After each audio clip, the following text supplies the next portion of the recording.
va s'occuper du portugais. Mais aujourd'hui, on va reposer un petit peu les bases pour que vous compreniez un petit peu le projet. Alors déjà, je rappelle qu'il me reste un jour et demi pour devenir premier, alors que je suis 19e. On va regarder ça pour rigoler un peu. Voilà, donc je suis à 1278, sachant que hier j'étais à 858, donc j'ai pris 400 points, quoi. Mais là, il va falloir que je prenne beaucoup plus si je veux être premier, parce qu'il va falloir que je dépasse très probablement les 15 000. Donc on va voir si je vais arriver à le faire en une journée. Bon, ça c'est plus pour la blague. Mais première chose, si vous êtes sur cette chaîne, c'est que vous vous intéressez aux langues. Mais au-delà, même si vous vous intéressez pas spécialement aux langues, l'avantage de Duolingo, parce que Duolingo c'est clairement pas la meilleure méthode pour apprendre les langues. En tout cas, ce n'est pas suffisant. Mais ce que ça permet de faire, c'est que ça permet de développer le muscle de la discipline. Et oui, parce que la discipline, c'est un muscle. Et c'est un muscle qui a la bonne nouvelle, c'est que vous pouvez, si vous arrivez à développer la discipline dans ce domaine-là particulier, vous pouvez la transposer dans une autre discipline, dans un autre domaine. Et ça marche aussi dans le sens, c'est-à-dire si vous avez de la discipline, par exemple, pour faire du sport, vous pouvez utiliser cette discipline pour faire du sport, pour vous mettre dans la discipline d'apprendre les langues, et ainsi de suite. Donc c'est pour ça que c'est de toute façon utile, de façon générale, de développer cette discipline, et Duolingo, pour ça, je trouve que c'est l'un des meilleurs outils pour développer la discipline. Voilà. Donc maintenant, trêve de blabla, et on va passer au portugais. Bom dia e boa tarde. Bon dia e boa tarde. Donc ici c'est dia. Bon. Voilà. Donc good morning and good afternoon. Donc bonjour et bon après-midi. Eu corto amassa. Alors c'est dommage que là on n'a pas le son. Mais je suis en train de me dire qu'on va peut-être ouvrir une nouvelle discussion de Google Bard.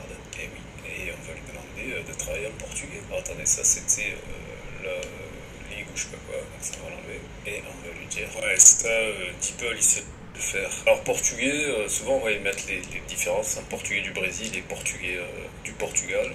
À part si vous allez au Portugal, je vous recommande le portugais du Brésil parce que en général il est plus simple et puis surtout il y a plus de ressources en portugais du Brésil. Donc ici on va lui dire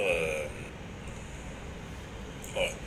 Donc on revient et on continue. Or attention parce que c'est pas comme en espagnol, c'est pas la naranja mais c'est la naranja. Donc et c'est laranja en plus je crois.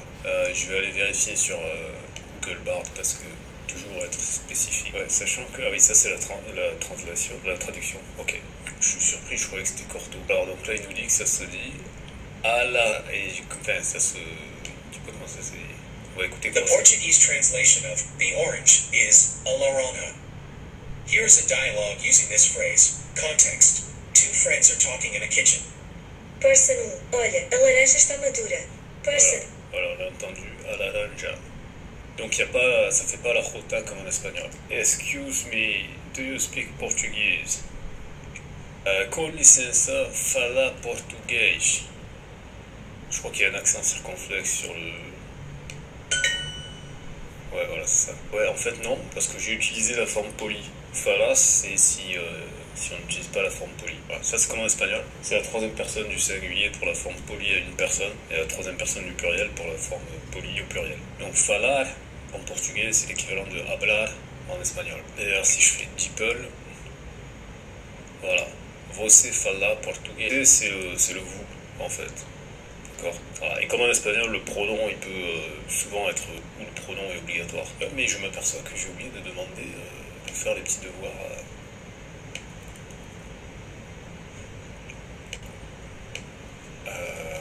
à ChatGPT.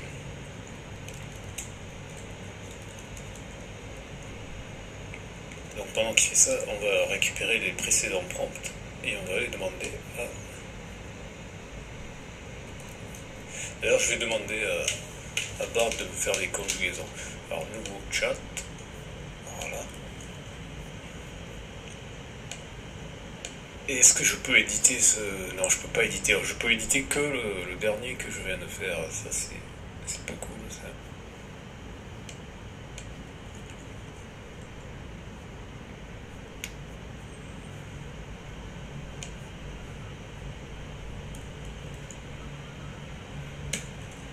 Voilà, et donc là, je vais lui demander de conjuguer corte, présent de l'indicatif. Please give me conjugate. En fait, je vais pas être précis, je vais lui dire donne-moi les tableaux de conjugaison in portugais for the verb with exam. Alors, comment est-ce qu'il gère ça? Et ou corto, voilà, donc c'était bien corto, donc je sais pas où est-ce qu'il allait chercher corte. Ok.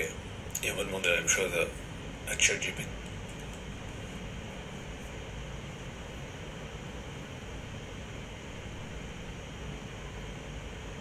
Ouais, ChatGPT était beaucoup moins généreux là, que Google Bard. Ok, bon, on avance.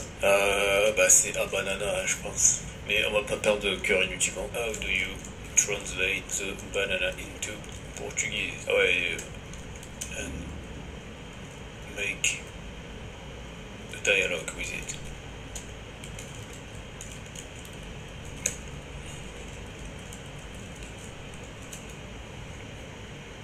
La banane, voilà. Hello, explique. Eu falo portugais. Ça, on peut le faire avec DeepL rapidos. Eu falo portugais. Voilà. J'ai mis un P majuscule, il n'y a pas de majuscule. Comment enlever ça? O chocolate. Juste calmer un petit peu le son, ce qui est fort. Ou chocolat. O chocolate. Donc, o chocolate. She does not speak English. Ela não fala inglês. A mulher pede café. A mulher A mulher pede café. bebe café. Alors on va voir ça. Donc ça c'est The Woman Drinks Coffee. Donc on va lui dire au piano. Voilà. Et on va mettre ici.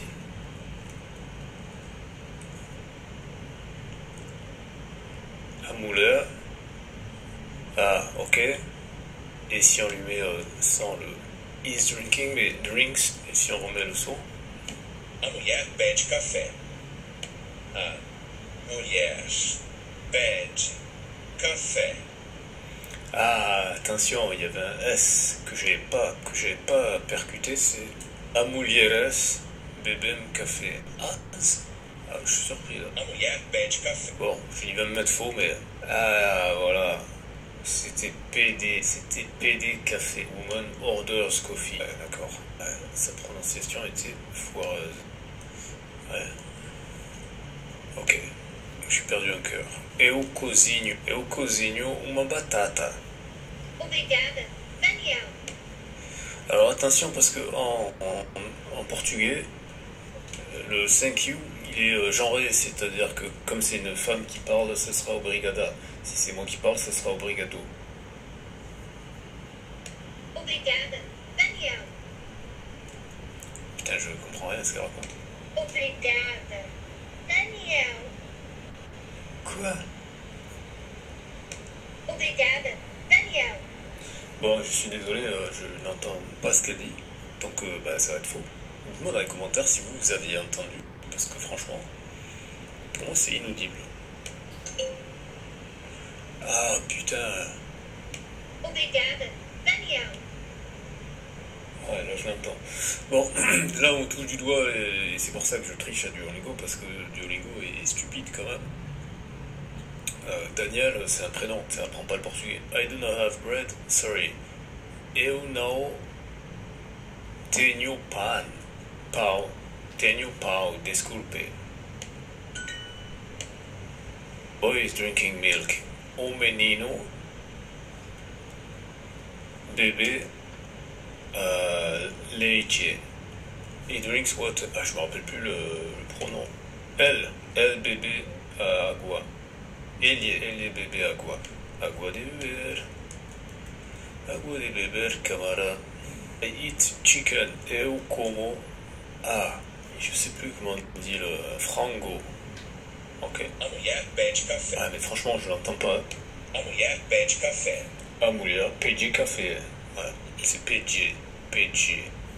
Obrigada, Daniel. Ouais, previous mistake, Daniel, sérieux. Ils sont sérieux. Bon, voilà, c'est job is done, comme dirait l'autre. Et donc, on est passé à 244 jours. Et donc, demain, dimanche, sera le 245e. Donc, j'annonçais qu'il faut que je sois premier à la fin de la semaine. Donc, soit vous le verrez dans la vidéo de demain, soit vous le verrez dans la vidéo de lundi, parce que j'aurai toute la journée de dimanche jusqu'à minuit pour atteindre la première place, et je pense que ce sera pas de trop, vu le retard que j'ai accumulé. Alors, si vous voulez soutenir l'effort de guerre, parce que là, je suis à 1291, et l'autre, il a 10 fois plus de points que moi, tout simplement. Donc il va falloir que je fasse un x10 en 24 heures et même plus que x10 parce que je pense que lui aussi il va charbonner parce qu'on n'atteint pas un score comme ça. Il a quand même mis, il a quasiment le double du second, quoi. Donc ça va être vraiment la guerre. D'ailleurs venez voir si vous arrivez à faire mieux que moi ou sans être dans la compétition, juste pour vous motiver, pour avoir de l'inspiration, etc. Donc je disais, pour soutenir l'effort de guerre, on va aller sur Amazon. Bon, ça c'est les masques. Oui, d'ailleurs, si vous avez besoin d'un masque, parce que je sais qu'en France, au moment où j'enregistre cette vidéo, il y a les cendres des feux au Canada, et c'est le bordel. Contactez-moi si vous regardez cette vidéo avant le mois d'août, parce qu'après, ce sera différent. Encore que. Mais là où je suis, je peux avoir des masques moins chers que ce que vous pouvez avoir en Europe. Comment faire des amis, comment apprendre le portugais gratuitement en gratuit si vous avez l'abonnement Kindle, et surtout c'est un moyen de vous soutenir en ayant les ressources, les meilleures ressources, et en plus à l'intérieur il y a un lien spécial pour les gens qui auront acheté le livre qui leur permettra d'accéder aux mises à jour tout le temps. C'est-à-dire tous les nouvelles recherches que je fais seront envoyées directement dans votre boîte mail, parce que je ne vais pas m'amuser à réécrire le livre quelque chose. Là, je vous donne un raccourci absolument génial, parce que déjà, rien qu'en prenant le livre, vous avez 30 ressources comme ça, que vous pouvez accéder tout de suite et que vous pouvez tout de suite passer à l'action. Parce que toutes ces vidéos, là, c'est un peu un prétexte pour vous montrer, voilà, si vous passez à l'action, c'est possible de faire 245 jours d'affilée, d'apprendre les langues et ainsi de suite, quelle que soit la langue. D'accord? J'ai pris 7 langues très différentes pour montrer que c'est accessible pour n'importe quelle langue. Voilà. Donc l'idée, c'est pas de faire 15 000 langues en même temps, si vous voulez, faites ce que vous voulez. Mais l'idée, c'est de vous dire, voilà, n'importe qui peut apprendre des langues. Et encore une fois, on n'est pas à l'école, le but c'est pas d'avoir une tape dans le dos, c'est pas d'avoir une médaille en chocolat, le but c'est de pouvoir, quand on est dans un pays, pouvoir communiquer avec les gens, pouvoir dire des choses de base, et ainsi de suite. Et en même temps, comme je l'ai dit aujourd'hui en début de vidéo, et comme je le dis maintenant en fin de vidéo, apprendre des langues avec Duolingo, c'est un bon moyen de muscler, de développer votre muscle de l'autodiscipline. Voilà.